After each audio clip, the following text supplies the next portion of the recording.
Threading your sewing machine correctly is the first step in learning to sew.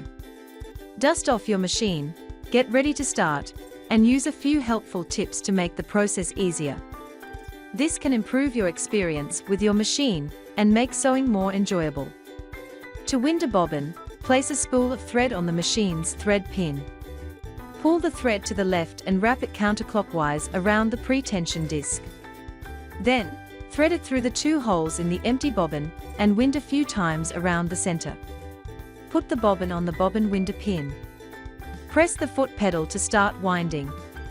Once full, trim the thread to detach it. To set up the upper thread for your machine, first place a spool of thread on your machine's thread pin. Then pull the thread to the left of your machine and thread it through the thread guide.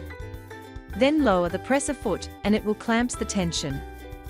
Pull the thread down from the thread guide into a deep groove on the front of the machine, and then bring the thread back up into the second deep groove just to the left. Pull the thread down toward the needle and pass it through the needle's eye from front to back. Keep pulling the thread until several inches are through. A needle threader saves time and reduces frustration, especially with small or delicate threads.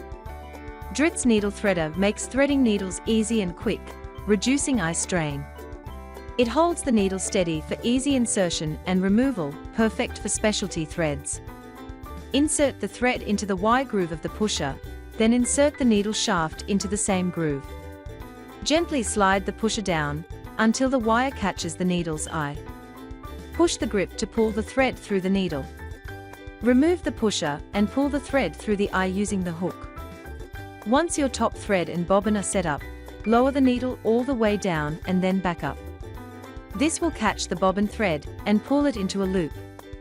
So by using these best ways, you can easily thread a sewing machine.